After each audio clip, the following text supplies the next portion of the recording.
Welcome back to Mitten Money, episode 3. NFL football's back. Today is September 9th, 2021. Great week of college football, great kickoff. Great week for some. Great week for some, mainly me. JT Daniels still stinks. Yes. We'll just start the podcast like that. He didn't throw a touchdown. We'll get into it on the pod, but Georgia didn't have an offensive touchdown. Something interesting. He went 22 of 30. How many yards did he have? At least 200, right? No, under 150. Stinks. Bum. I'll label it now. I don't even know if he's gonna get drafted. Bust. JT bad. Yep, JT Badules. Got him. This episode is brought to you by our merch line. Went live last week. I'm sure a lot of us can relate to this. Money is greater than happiness. Sometimes money equals happiness, but who cares? If you're rich, you're probably happy. I'm happier than Evan this week. What are you going to do? Go to our Twitter bio. Link is live. Designs like this. We got a few more designs coming soon. As soon as graphic designer Evan gets on that, I don't know, we'll add it to his checklist. But yeah. I'm just so busy trying to find winners that I get blinded. Oh. Obviously, I'm looking pretty hard. Yeah. Didn't find a lot last week. Yeah. Drop the intro. 3, 2, 1. Rolling,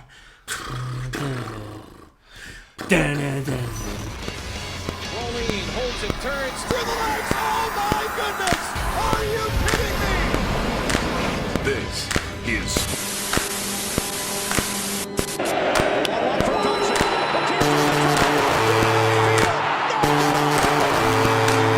the 3 won't go. Rebound box. Back out to Allen. His three-pointer back. Flying in. Flying to the goal. Kucherov gets clobbered by Cardinals. The big games. A lot of big settings. There's nothing like. All right. So, awesome show for you guys today. We're going to recap Week 1 NCAA football picks. We'll move into our Week 2 picks. We'll give a dog of the week for college. And then we've got a great explain it to Evan this week. We'll drop a little Bill Nye knowledge on you. And then first week NFL picks. So we're each going to give 3 NFL picks. Dog of the week for the NFL. And then we'll wrap up the show with our full card. So yeah, I'll kick it to you, Evan, to go ahead and explain that Week 1 All right. slate. Started off noon game in Camp Randall. Went exactly how I thought. Jump around was absolutely electric. Yes, Wisconsin is bad. In the red zone, Mertz actually has butter all over his fingers or something. He cannot handle a ball in the red zone. Penn State wins that game. I knew they would. James Franklin is back. The over on the Texas game was an absolute heartbreaker. There was a missed field goal, a blocked extra point, and a failed 2-point conversion. You put all those together, and it is a push. There was also, I think it was with 7 minutes left in the game, Louisiana Lafayette was down by, I want to say, like over 20, so it didn't mean anything if they scored. They were on the 12-yard line of Texas, and Levi Lewis fumbles it. So I'm like, all right, I lost the bet. Oh, just kidding. Louisiana Lafayette gets the ball back with 2 minutes. At maybe, I think it was their 30, they ran a 2-minute drill just to see if they could get it down there. They get it down to the 20-yard line. Levi Lewis's helmet comes off with 10 seconds left. He has to go out of play. 10-second runoff comes in. End of the game. Absolute heartbreaker. Should have hit, but it didn't. My Clemson pick, DJ Ukulele, is actually a ukulele because he got played. He's bad. Wow. He looked like he has never played a game before. And it was utterly embarrassing. JT Daniels is still bad, but DJ is right above him in my head. All right, what's your recap? Also, yeah, it was a great weekend to be Cody for a multitude of reasons. Speaking of that Georgia-Clemson game, I watched that game in a Georgia bar in Chicago, and wow, like, I don't know how I let you pick Clemson on the pod. I agreed with it beforehand. When I got into that bar, I was the biggest Georgia Bulldog fan in the world.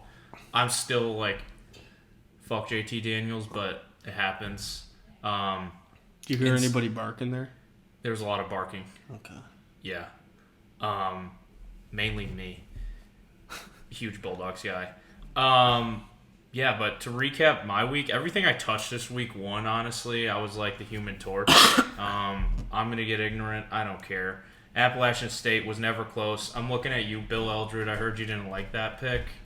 I'll call him out right on the pod. East Carolina, I'm not going to lie. I was sitting on my couch watching this game by myself. East Carolina scored to start the game, and I immediately marked it as a loser. I was wrong. Chase Bryce came back with a vengeance, racked up 485 yards of offense. East Carolina's defense is still as bad as I said. They covered easily, 33-19. That game wasn't a 14-point game. Late touchdown to even get it that close. Alabama's still Alabama. They scored 27 points in what felt like 5 minutes. Still, welcome any members to the Bryce Young train right Absolutely. now. This is a Bryce Young fan podcast now. Yeah. They lost 5 first-rounders, and they didn't even look like it. They look better than last year. Yeah. Manny Diaz is a fraud. What's new? Miami is not back. At one point, they had a turnover. This is just epitomizes the Miami football team. They had a turnover, and they brought out the turnover chain out of the box on the sidelines and put it on the guy, and then they reviewed it, and it wasn't a turnover, so they had to sadly put it back in the box.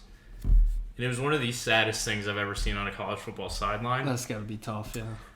Yeah, Bama won 44-13, rolled them easy, doesn't matter. Put in the future bets for them to win the playoffs. It already feels like this is another national championship tour for Nick Saban. And then my Fresno State Bulldogs almost shocked the world. We had a chance to win at Autzen Stadium. Should have taken the lead. We're tied 24-24. We fumbled the ball 3 times in that game and still had a chance to win. We lost 31-24 there. It happens. I mean, we were playing with a ranked team on the road. What are you going to do? What rank are they? Oregon? 11? Somewhere? Double digits? I think they were 18, maybe. Did you see what my Tulane Green Tide did? Incredible showing from Tulane. I mean, down by, I think it was 14 or 17 and a half. And then they just said, oh, wait a minute. Spencer Rattler stinks. Spencer Badler. Yeah. Let us come back and almost win the game. The quarterback was like a yard short on a 4th and 13. Yeah. What are you going to do? Still cover. This is why last week we said we didn't love Spencer Rattler as the Heisman favorite because, I mean, his stats it just feels like he's never insane. going to take the next step. Like, if you can't score against Tulane, who are you going to score on? I don't know. I think he's a bum. And then Dog of the Week, Tom Allen. Go fuck yourself. That's all I'm going to say. Indiana stinks. Yeah, they are bad. I mean, Indiana's bad. Unless Iowa's just that good. But Indiana, maybe they were only good because they played in front of no fans. I think Kirk heard what we were saying, the slander on him, and he said, I took that personally. Yeah. I think Kirk Ferentz listens to the pod and just played it for the team. But, I mean, Michael Penix, you're bad. Yeah. You're bad. I don't know. Indiana, Dog of the Week was a 1-1. That's our bad. I really thought Indiana was a better team. At least it wasn't even close. At least we knew at halftime that we lost. That's true. Yeah. At least you could just... I would rather just mark it as an L than lose by a half point like I did last week with Fresno. Like, that was just pathetic. So, yeah. We're going to move into our Week 1 slate for NCAA football. Do you want to go and kick us off? We are going to go with Cody's team last year, the Coastal Carolina Chanticleers, minus 25 against Kansas. Kansas is absolutely terrible, and I would consider taking an alternate spread at minus 30. At home, Grayson McCall is not going to lose. Surf turf. Surf They play on turf. teal turf if you don't Teal know. turf. Tough to play on. Kansas stinks. Kansas is 1-5 against the spread in the last 6, and they're 1-5 in the last 6 against Sun Belt Conference teams. Also, That feels good. Just for reference, they're so bad, their students stormed the field last week. I saw that against the In a win. FCS team. Yeah. I mean, it was a good win. Like if you don't, you're an if you FBS don't program. take them as an FCS team, like if that's wish- any other team, it'd be Watching cool. Kansas play makes me wish that college football had like soccer rules where like the worst teams would just get relegated. Like Kansas should be in the FCS. They shouldn't be allowed to play in FBS football. Put them, UConn, Akron, and UMass in a conference and just they can just play each other all year. Yeah. They can play on like Wednesday nights. Winner gets like the UCF national championship. Yeah. Yeah. Coastal is also 8-2-1 against the spread in the last 11, and they are 2-0 against Kansas and have covered both times. So, also Kansas's coach Lance Leopold, he's from Buffalo. He's new this year. He literally looks like he could be a lawyer or a doctor, anything but a football coach. But he did get a win in the opening week, or the second week. Yeah, the only tidbit I'll add is I follow Grayson McCall, their quarterback, on Instagram. I'm probably his biggest fan. He rocks a mullet. He's probably the most relatable college football quarterback of all time. He does anything besides football in his free time. I saw him making hibachi on a Blackstone the other day, like frying chicken wings with his offensive line. I want that to be my quarterback. They're dogs. They just have dogs. Kansas doesn't have dogs. Shannon clears by 1,000,000. Grayson McCall is on more preseason watch lists than I even knew existed. I think there was like 9 of them. He's on more preseason watch lists than Kansas has wins in the last 10 years, probably. That sounds about right. Yeah, so Coastal minus 25. Don't think about it too hard. Easy win. Bet it, get the money, and then take it into next week. Okay. I'm going to move in to the Fighting Rocky Lombardis, Northern Illinois, the Huskies, Maction. It's not on a Wednesday, but Maction, who cares? They're playing the Fighting Josh Allens of Wyoming. I don't really understand this line. Maybe I'm stupid. Maybe Vegas is smarter than me. Sure, why not? No. Northern Illinois is an underdog in this game at home. Wyoming just barely escaped FCS Montana State last week, 19-16. Montana breeds good football teams. People are saying. Washington is saying. Their passing defense is pretty bad. They gave 200 yards to Montana State, which, like, it's FCS. You should probably, like, strap that team. Northern Illinois is coming off of a wild upset win. Their coach has balls. He went for 2. Insert that South Park meme of him with the wheelbarrow hauling his balls. Yeah. They just upset Georgia Tech 22-21. I don't really see anything out of Wyoming to say that they should be favored by a touchdown on the road against an out-of-conference opponent. And Wyoming's 1-5 in their last 6 road games. So give me Northern Illinois plus 6.5 with the points. I think Rocky Lombardi's a good quarterback. He's not a good Big Ten quarterback. I think he's a good MAC quarterback. He's never going to do anything at the next level. I think he's going to go out there and sling it around. I mean, there's not much more to say. I could only name Rocky Lombardi out of that matchup for players, so yeah. I trust you on that one. Yep.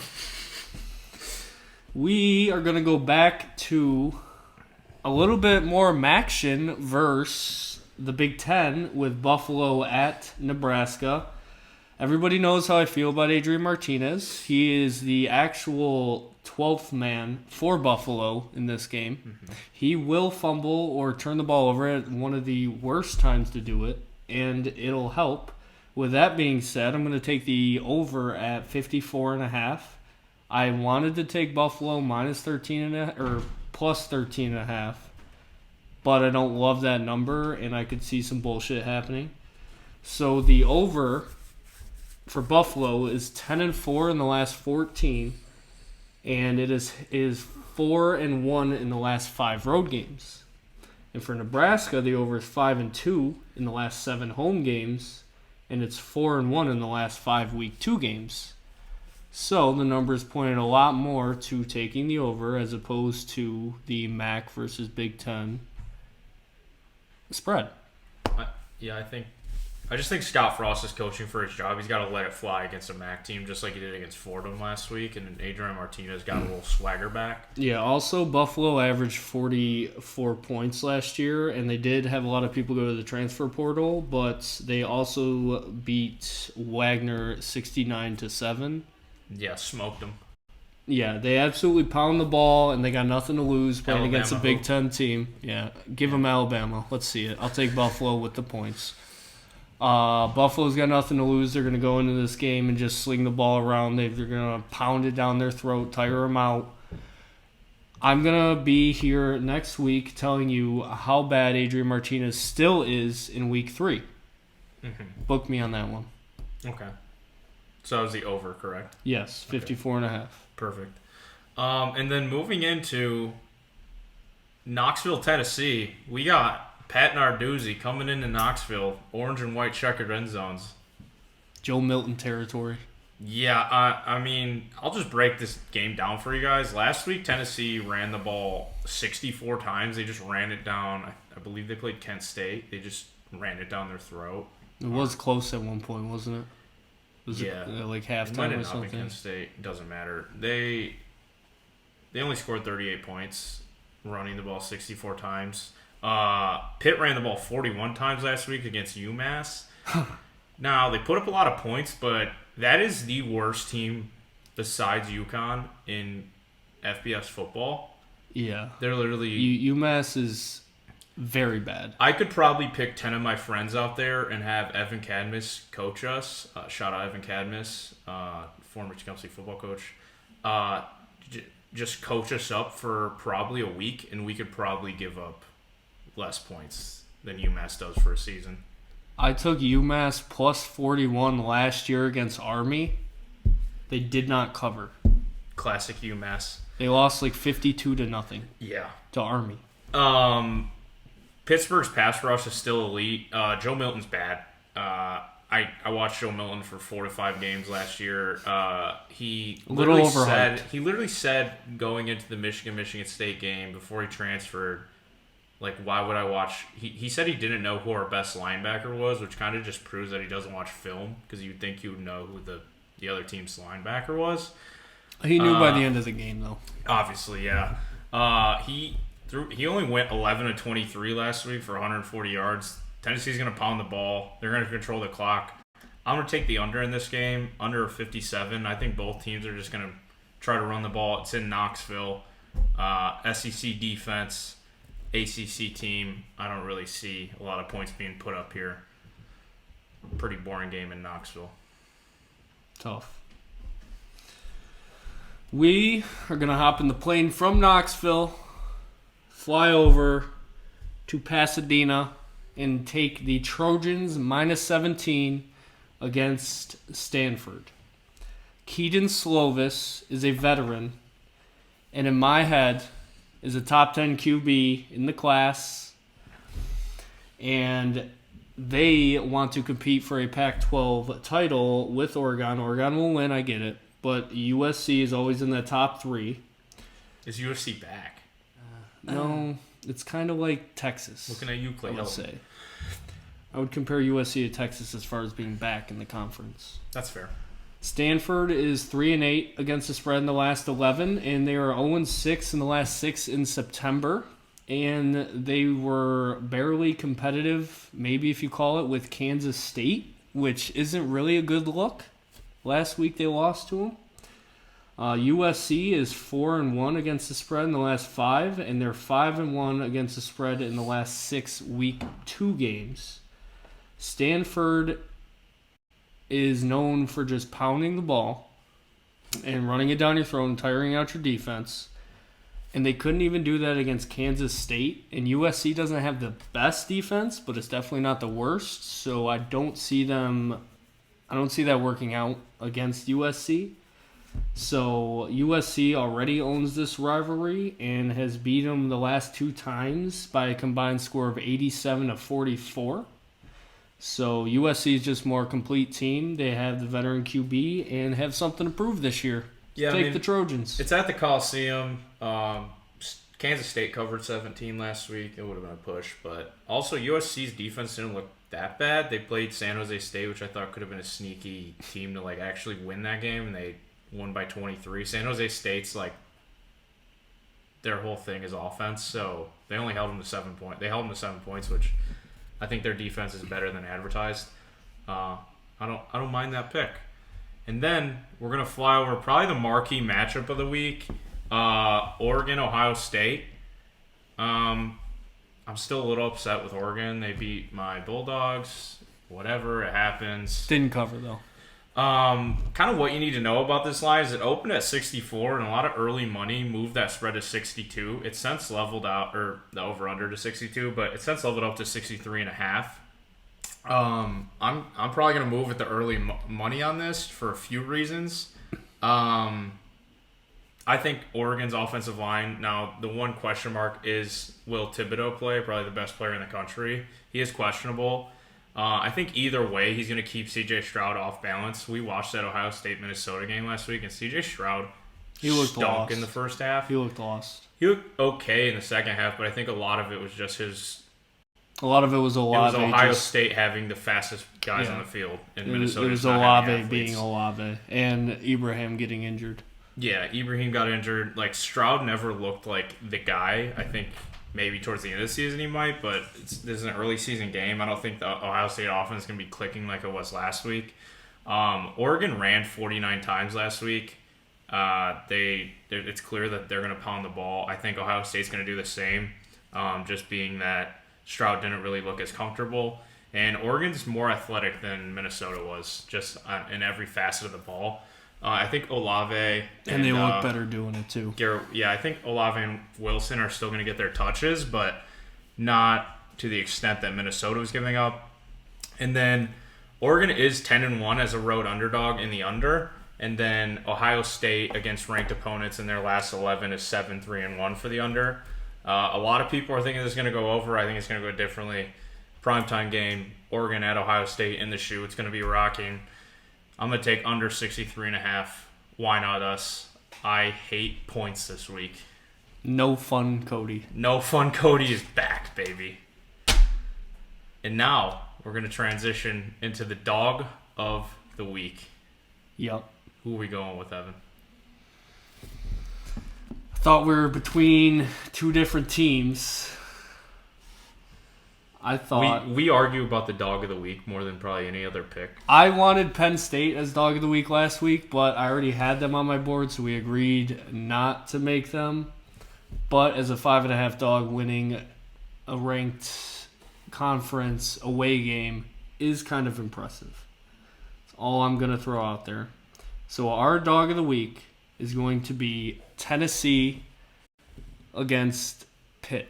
Wow. That's who I wanted. Tennessee's a 3-point underdog.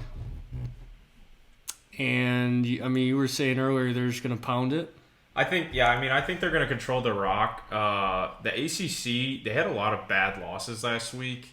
Florida State actually looked pretty promising, but Miami lost, Georgia Tech lost, somebody else lost. Clemson lost to Georgia. The ACC doesn't look like a good league this year. I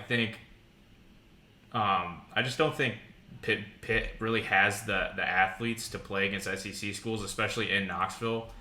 And Pitt doesn't travel well. They don't really have a lot of fans. I don't even know anybody who lives in Pittsburgh. Sorry, Luke. Yeah, I could just see Tennessee controlling the ball game, winning this like 2017. I think it's going to be close, but I really like... Low-scoring affair. I really like the Vols. Tennessee on top. Rocky top. Whoa. Milton top. Milton bad. All right, so moving in to this week's Explain It to Evan. Everybody put your goggles on. We're getting scientific this week. I actually learned more from this segment than I think I did in all of high school and college about Earth. Probably because you didn't go to class. Yeah. Noted. Okay. I'll take that on the chin. Fine. Why not me? Mm-hmm. Now, keep in mind, did I get this information from Wikipedia? No, I didn't. I got it from a website called Weather Whiz Kids, which if you go on that website, it's the coolest website ever to explain anything about like the Earth to you. I literally Googled wind explained for kids. Because I'm a kid. I'm pretty stupid. So, what is wind, right? We all, where does wind come from? So the definition of wind. Nope. Well, kind of. Wind is air in motion. That's the definition of wind. Okay. So how it is produced. So the sun comes down. The sun's up there just vibing every day. Sun. Earth. Earth. Now the sun's rays come down, and since Earth is a very unique landscape, There's a lot of uneven terrain, a lot of uneven climates. It's heated up differently everywhere, and every terrain absorbs the heat differently. So as the atmosphere warms, some places are always warm, like Afghanistan. yeah, noted. Cabo, Miami. I don't know. Rapid fire. Montana. Yeah, no. Where Fresno State plays their games. It was like 120 degrees last week. Always hot, yep. It's always hot. However, some places, the temperature is nuts. Michigan, we're looking at you. Antarctica, Alaska. Greenland. Russia. Yep. Greenland's actually Iceland. Iceland is Greenland. Woke. The land is not green. Okay. Yep. So those places get like indirect rays. They're farther away from the equator. Okay. Following. So as those places get indirect rays, hot air rises, right? Because hot air weighs less than cold air. So it goes to the top. Okay. So that's why like basements can be colder. Attics are hot, you know? All right. So as the warm air rises, cold air comes in and fills it back up, creating wind. Because it's filling in for the warm air as the hot air rises. It moves in, creating wind. So, like, do you think when it's going up, it's like, yo, what's up, cold air? Yes, like, what a slime. And then it just heads out? Yeah, so then, like, wind and then gusts. wind just comes out of that. Yeah, so then, like, wind gusts, when we get storms and stuff, it's created because when it rains, the rain evaporates in the pockets of cold air, and it cools the air down even more. So when the colder air gets, the heavier it gets. So it gusts downwards through the warmer air, creating wind gusts and thunderstorms. That is something I would have went my whole life without knowing. I wouldn't have cared, but I'm actually glad you shared it. You learn something new every day. So the next time your favorite team's kicker misses a game-winning field goal in 40-degree gusts, A game blame it on the sun. Fresno State. Yeah, we're looking at you, son. Cancel the sun. Cancel the sun. Get it trending. Hashtag cancel the sun. All right. So, you're welcome for that. Cody Wilkins, the science guy. I'm coming for the crown, Bill Nye. We're going to move into our NFL slate. Kick us off, Evan. I was hot last year on NFL. I was average at college football, but my NFL picks were hot. And I would hate to fade my home team, the Lions, week 1, but they are bad. Mm-hmm. Lions did not get better with a new coach, with like it seems like a whole new team franchise pretty much at this point with all the guys they brought in. I will be taking the 49ers plus 7.5. Minus 7.5. Yeah, minus 7.5. My notes are wrong. Minus 7.5, and the over-under is at 45, but I'm not touching that. The 49ers only allowed 207 passing yards last game, and Jared Goff is not Tom Brady. Goff is bad, and he's definitely not Stafford. So, well, to be fair, he doesn't have any weapons. I think he doesn't, and I was gonna bring that up. Who went to the Jaguars? Marvin Jones Jr. Galladay left. Their leading receivers Tyrell Williams and Big Hawk. Cephas is going to have a breakthrough year. Don't quote me on that, but just have it on record. Also, Detroit's running back DeAndre Swift is dealing with groin issues, so we'll see how he holds up. San Francisco is 4-2 against the spread in the last 6 against North Division opponents, and they are 4-2 in the last 6 road games in Detroit, which was a heavy stat to me. And Detroit is 2-4 against the spread in the last 6 Week 1 games. And they are 1-11 straight up in the last 12 home games. So if that doesn't tell you they're bad, I don't know what does. Mm-hmm. Dan Campbell, I do not think will be biting kneecaps this week. Maybe later on. Maybe next year. But I think the kneecaps are safe this year. And so San Francisco minus 7.5. I think they win by at least 10. But I'm interested to see how Detroit is rocking and how loud the fans are. Looking at you, Ford Field. Moving into my pick, I'm going to start with the Washington football team against the Chargers. Now, this is basically a pick-em. Chargers are favored by a point. I think a lot of that's just on the Justin Herbert hype in his sophomore campaign. He looked really good last year. I think that team got a lot better, but I'm pumping the brakes here a little bit because it is week 1. LA's installing a new offense for Herbert. I think he's going to look good. Probably not as good like this early in the year, especially the new head coach, new offensive coordinator. And I think people forgetting just how good the Washington football team was last year. Sneaky. They might have played the Buccaneers better in the wild card than the Chiefs did in the Super Bowl. Taylor Heineke was sneaky good. He put on a show. And who's the new quarterback for the Washington football team? Ryan Fitzmagic. And if I know anything about Ryan Fitzpatrick, He fucks. He's All like right. a ton That of wasn't kids. it? That wasn't it? That and he's like always like weeks 1 through like 4. He's like the best quarterback in the world. It makes no sense. He does this every year. He always has a couple big games, and then as the slate goes on, it kind of slows down a little bit. And I think we're all forgetting Washington has like the best defensive line in football. They're going to give Herbert some issues. I'm not sold on the Chargers' offensive line. I think he's going to be on his back a lot. This is at Washington. Basically pick him, but who cares about that point? I think Washington's going to win this game by at least 3 or more, so give me Washington money line there. Bold. Yeah. Doesn't even want the point. Who cares? All right, my second one is going to be the Rams -7.5 against the Chicago Bears. Red Rocket. Stafford is now on a competent team with a very good defense. They were the number 1 defense last year.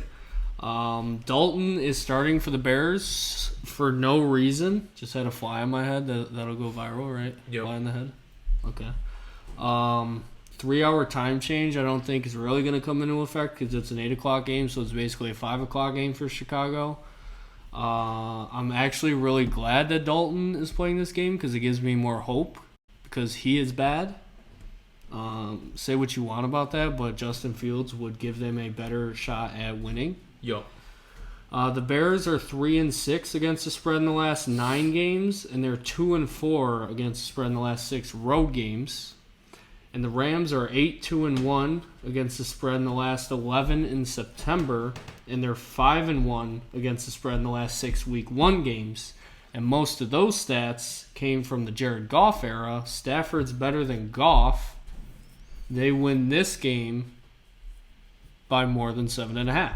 They're also opening SoFi Stadium. I think it's going to be a nice little coming out party. And Aaron Donald is still like the best defensive player ever in football. I think he's just going to be everywhere. I think Andy Dalton's going to be running for his life. The only downside I see is if Andy Dalton gets hurt and then Justin Fields comes in and just balls out.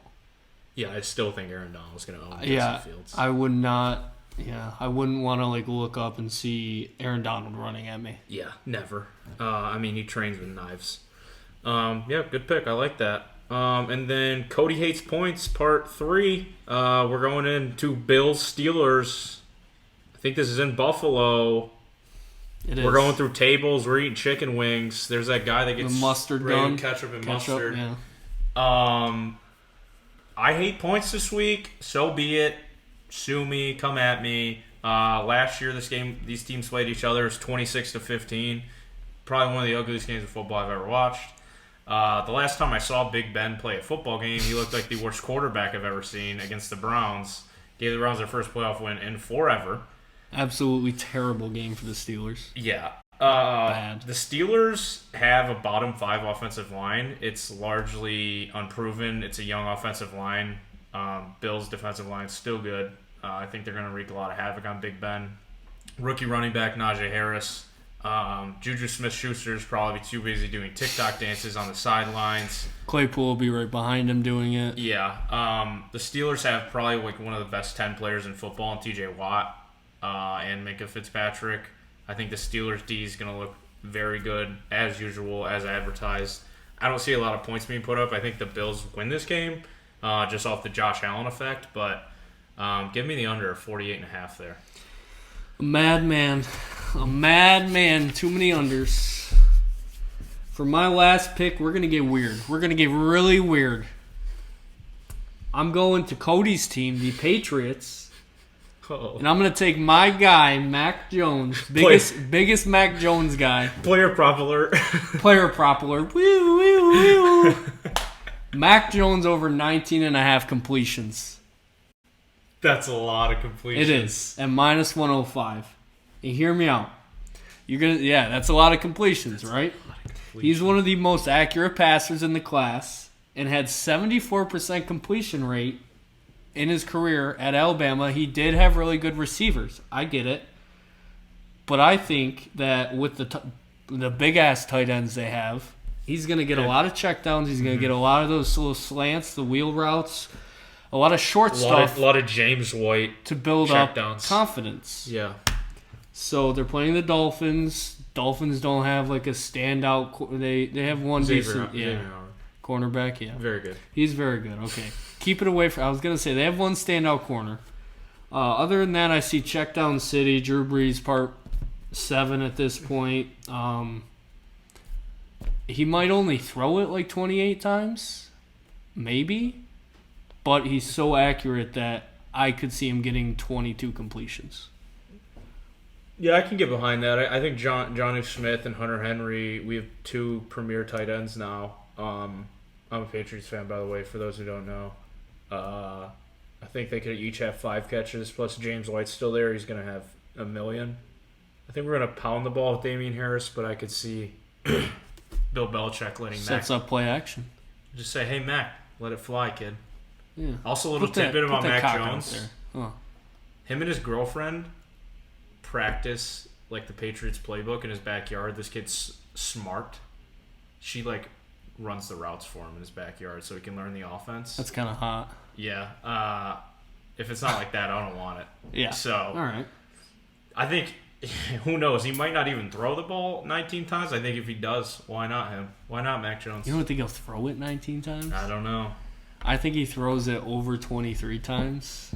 It's definitely going to be one to sweat, and I hope it's not a blowout on either side. They are playing the Dolphins, so it most likely won't be.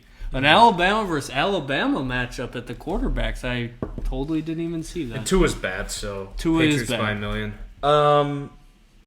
Awesome. So I will move to the Monday Night Football game. If there's anything I know about watching Monday Night Football on ESPN, it's always the worst football game of the week. You could give me like Bengals Jaguars at 1 o'clock on a Sunday, and it's still gonna end up being a better game than whatever Monday night slate is. Yeah, I've watched a few NFL football games in my time. Ravens Raiders. The Raiders' offensive line stinks. They gave Derek Carr and Josh Allen no help in free agency. Their wide receivers are Bryan Edwards and Henry Ruggs. Henry Ruggs, sure, I guess. He's fast. John Brown's there. I don't know. I'm good. Darren Waller's there. Josh Jacobs is kind of injured. I don't see them running the ball effectively. And if there's one thing I know about NFL football and fantasy football, it's that Sammy Watkins might be the greatest Week 1 receiver of all time. He sucks everybody in to say, look how great I am, and he does nothing the rest of the year. He's lining up alongside Hollywood Brown. I think Lamar is going to be able to do whatever he wants on offense. If I know anything about the Ravens and Lamar's a playoff fraud. He's a regular season QB. He is. He's a regular season king. He's going to pick them apart. Give me Ravens -4. I don't think that game's going to be close at all. In Vegas. It's the opening of the stadium, but there's so much more to do in Vegas than to go to a Raiders game. And see him lose by 5. Especially with Derek Carr at QB. Maybe if it's somebody flashy, but Derek Carr's a bum. Derek Carr's not flashy? No. Look at his haircuts. Come on the pod to discuss, Derek. We'll take you. Yeah. Or John Gruden. If you have beef with us, so be it. Yeah. And now we're going to move into our dog of the week for the NFL. This one was contentious, too. There's a lot of good lines out there. There's a lot of bad matchups, I think. A lot of easy wins if you're taking chalk this week. But I like the Cardinals at the Titans. Titans just lost their offensive coordinator. Now they still have Derrick Henry. But installing new offense for Ryan Tannehill. They added Julio, so I think this is going to be like a shootout. The Cardinals also got J.J. Watt. They added J.J. Watt. Mano v. mano on Derrick Henry versus J.J. Watt. Yeah, I think the Cardinals' defense is going to be improved. Now, the Cardinals also added A.J. Green. Might be washed up, might be rejuvenated. Who knows? They still have DeAndre Hopkins. Another year for Kyler Murray. Another year for Cliff Kingsbury. I think they're going to be more comfortable. I think the Cardinals go in to Nashville and win this one in a shootout. Dog of the week. Music City. The Arizona Cardinals. Book it. Cody will get stamp of approval. So, that's our show. We'll highlight our card here. It was a lengthy one, but we just love giving winners to the people. That's 12 winners. Now, I went 3-0 last week. Probably going to go 6-0 again, so you're losing money if you're not listening to Mitten Money at this point. I'll try not to duplicate my record last week. Hey, he's better at NFL. We'll give him a shot this week. Allegedly. If not, Allegedly. I just feel better. It boosts my self-esteem. If I'm confident, I'm winning more picks. Can't miss. So my card for the week They're 7 and 3 together as a team. People forget. Hey, don't hate. Oregon, Ohio State under 63.5. Pitt, Tennessee under 57. Northern Illinois plus 6.5. And then for NFL, Bills, Steelers under 48.5. Washington football team money line, and then Ravens -4. I have Coastal Carolina minus 25. Nebraska and Buffalo over 54.5. USC minus 17. San Francisco minus 7.5. I probably might buy the hook to get it down to 7. Rams minus 7.5, and Mac Jones over 19.5 completions. Wild. So you're welcome for 12 winners this week. And the little lesson on how wind is created. You can thank us by buying a t-shirt, Mitten Money Bets on Twitter. Find the link in our bio. Every purchase helps fuel our addiction. So, Yeah, I don't we think appreciate I'm addicted. If you need help, call 1-800-GAMBLER. if you need help, call 1-800 go fuck yourself. Thanks for listening. That's the show. Rock, paper, scissors? I'm 1-0. I can win in this. I'm gonna go rock. Okay. Not a man of... He is a man of his word. Wow. Let's go, baby. That's the show. Mint Money Bets. See you next week.